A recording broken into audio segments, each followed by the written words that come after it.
अच्छा, नाम से पता चल रहा है कि ओवरलोडिंग का मतलब होता है कि अगर कंप्यूटर प्रोग्रामर्स के अंदर या कंपाइलर को हम एक से ज्यादा टास्क देते हैं या इस तरह का काम देते हैं कि वो ओवरलोड हो जाए, ठीक है, मींस कि ये नॉर्मल प्रोग्राम नहीं होगा जो हम नॉर्मल प्रोग्राम्स के अंदर करते रहे हैं, फंक्शंस को जनरेट करते चले गए, कंपाइल करते चले गए, उससे ज्यादा एक डबल प्रोग्रामिंग देना वो फंक्शन ओवरलोडिंग कहलाता है। इस तरह से कि अभी तक हमने फंक्शन प्रोग्रामिंग के अंदर ये पढ़ा है कि एक ही नाम का कोई भी एक ही फंक्शन हो सकता है, उससे ज्यादा फंक्शन हम इस्तेमाल नहीं कर सकते। इवन कर तो सकते हैं बट प्रॉब्लम ये है कि एक ही ब्लॉक के अंदर नहीं कर सकते, ठीक है।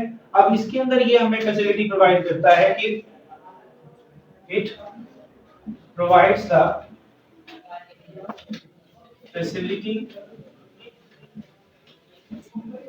टू टेक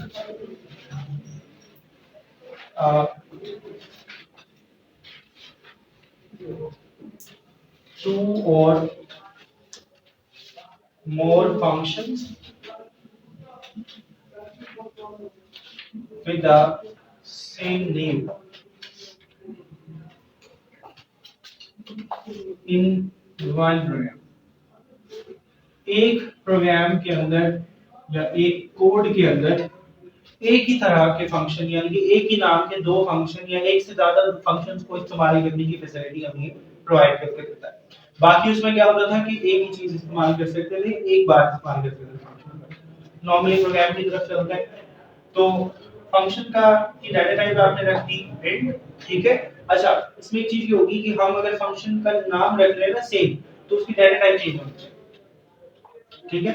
डाटा टाइप भी सेम होगी तो फिर वो कंफ्यूज हो जाएगा। डाटा टाइप चेंज होनी चाहिए, बड़े फंक्शन का नाम भी सेम रखिए, नंबर ऑफ आर्गुमेंट्स भी सेम रखिए और आर्गुमेंट्स का नाम भी सेम रखिए, कोई मसला नहीं, बस डाटा टाइप चेंज होनी चाहिए। अगर डाटा टाइप चेंज नहीं होती तो फिर नंबर ऑफ आर्गुमेंट्स चेंज करना। हाँ, फंक्शन की डाटा टाइप जो डाटा टाइप होगी ना, जैसे इंट फ्लोट वगैरह लिख रहे हैं तो नाम तो हम सेम रख रहे हैं ना। मैं एग्जांपल देता हूं तो समझा दूंगा। इंट फंक्शन का नाम जैसे आपकी बुक में भी है मल्टीप्लाई कर रहे हैं, ठीक है, और फंक्शन के अंदर नंबर ऑफ आर्गुमेंट्स कितने हैं आपके पास? दो, एक है int number of parameters int a और इंट b। हम कहते हैं कि इस फंक्शन को मल्टीप्लाई करवा दे, यानी कि a को b के साथ मल्टीप्लाई करवा दे, क्योंकि हमने नाम रखा है मल्टी। तो पहले प्रोग्राम के एक कोड के अंदर आए और हम रख दें multi a multiply by b, ऐसी है ना, a multiply by b return करवा रहे हैं ना, ये return a multiply by b, यानी कि a को b के साथ मल्टीप्लाई करवा के रिटर्न करवा दे। इसी तरह दोबारा से एक और फंक्शन बना ले और फंक्शन की डाटा टाइप रख ले आप फ्लोट, नाम आपने वही रखा मल्टी और नंबर ऑफ पैरामीटर्स भी वही रखे और नंबर ऑफ पैरामीटर्स का नाम भी वही रखा, यानी कि इंट a और इंट b।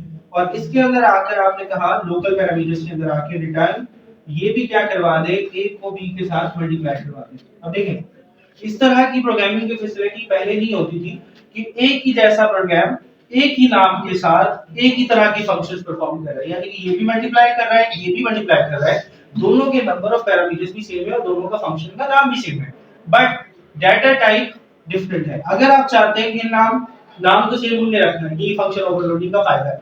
अगर आप कहते हैं डाटा टाइप भी सेम हो तो फिर नंबर ऑफ पैरामीटर्स चेंज कर देना, जैसे इसमें एक रख दिया, इसमें दो रख दिया, इसमें तीन रख दिया, इसमें दो रख दिया, डिफरेंट कर दीजिएगा ताकि उसको कंफ्यूजन ना हो, ठीक है। और फिर फंक्शन के अंदर आए, यानी कि इंट मेन फंक्शन के अंदर आने के बाद मैं यहां लिख रहा हूं साइड पर, मेन फंक्शन में आने के बाद आपने आगे सिर्फ और सिर्फ प्रिंट करवाना है cout the multiply of values of something, जो भी आप लिखना चाहते हैं, ठीक है, इज इक्वल्स टू वैल्यू दे दें, फंक्शन का नाम क्या था मल्टी, और वैल्यूज यहाँ पे असाइन कर दें कोई भी दो वैल्यूज बोले, कोई सी रैंडम सी बोले, 2 एंड 4। पहली होगी इंटीजर की, याद रखिएगा क्योंकि हमने पहला इंटीजर लिखा है तो वो पहला इंटीजर की ही वैल्यू स्टोर करेगा। इसी तरह दूसरी वैल्यू क्या है, cout the multi of plot of value of something, जो भी आप लिखना चाहते हैं, इज इक्वल्स टू, यहाँ पे लिख दिया मल्टी, और यहाँ पर दो वैल्यूज अलग अलग लिखते हैं, मैं यहाँ पे लिख रहा हूँ साइड पे ना मल्टी, क्योंकि हमने फ्लॉट की वैल्यू ली है तो फिर अब अलग अलग लेंगे, जैसे 3.5 एंड हमारा पैरामीटर तो इंटीजर डाटा नहीं, पहला नंबर पहला इंटीजर डाटा टाइप है ना, दूसरा क्या है आपके पास फ्लोट पैरामीटर डाटा टाइप। कौन सी पैरामीटर नहीं वो नंबर ऑफ वो पैरामीटर्स की डाटा टाइप है, नहीं उससे फर्क नहीं पड़ता। मैंने कहा था एक्चुअल आंसर किसके मुताबिक आएगा, जो बाहर की डाटा टाइप होगी। यहाँ पे आप जो मर्जी वैल्यू दे दें उससे कोई फर्क नहीं पड़ता। मैं समझ गया आप क्या पूछना चाह रहे हैं, क्योंकि यहाँ पे इंटीजर डाटा टाइप है ना, तो ए में इंटीजर की वैल्यू आनी चाहिए, फ्लोट क्यों लिख रहे हैं, कोई फर्क नहीं पड़ता। ये होता है सिर्फ एक्चुअल वैल्यूज के अलग अलग वैल्यूज के लिए, तब जनरेट होता है जब आप यहाँ पे डाटा टाइप नहीं देते। लेकिन मेन चीज तो यही है ना, आप ये जो मर्जी लिखें आंसर फ्लोट के मुताबिक ही है। अब इसमें 2 और 4 लिखा है, 2 4 से 8, लेकिन आंसर आता 8.4 8.0, क्यों, क्योंकि फ्लोट लिखा हुआ है। सिंपल है ना। तो दूसरी वैल्यू आपने फ्लोट की देनी है और पहली क्या देनी है आपने। This is called a function overloading, means कि एक ही फंक्शन के अंदर आप एक से ज्यादा टास्क परफॉर्म करवा रहे हैं। हां, दो की जगह 50 भी फंक्शन रख सकते हैं, नाम सेम हो। होता है ना अक्सर बार, जैसे हम कहते हैं कि यार हमें मुझे बार-बार नाम चेंज नहीं करना, या एक ही जैसे फंक्शंस के नाम आ रहे हैं, बस उसके अंदर कुछ स्पेसिफिकेशन चेंज हो। ठीक है, जैसे एक क्लास में दो बच्चों का नाम अब्दुल्ला है, उस्मान है, ठीक है, तो हम क्या कर देते हैं, उसके फादर नेम की मदद से देख लेते हैं, या फिर रोल नंबर की मदद से देख लेते हैं कि वो चेंज है या नहीं। तो ये भी सेम ऐसी चीज है कि नाम सेम है, नंबर पैरामीटर्स भी सेम है और डाटा टाइप। ठीक है, सिंपली इसको चला लें, किस तरह से चलेगा। सबसे पहले आने के बाद मेन फंक्शन के अंदर आता है। मेन फंक्शन में सबसे पहले वो क्या करेगा, यहाँ पर जाकर प्रिंट करेगा। प्रिंट करने से पहले उधर जाते हैं, यहाँ पे फंक्शन कॉल हो रहा है, दिस कॉल्ड कॉलिंग फंक्शन। आप चाहे तो सी आउट से पहले भी लिख सकते हैं, उधर मल्टी फंक्शन यहाँ कॉल करवा लें 2 and 4 और फिर नीचे प्रिंट करवा दें cout the value of. Sir ये चीज कंपाइलर को ऑलरेडी पता है कि लाइक जो फर्स्ट फंक्शन है वो फर्स्ट के लिए और हाँ, सेकंड है सेकंड। वो बेटे देखो ना, जब कंपाइलर आता है प्रोग्राम के अंदर वो सबसे पहले कहाँ जाता है, पहली वैल्यू के पास। पहली वैल्यू पे क्या लिखा हुआ है, मल्टी, वो देखेगा।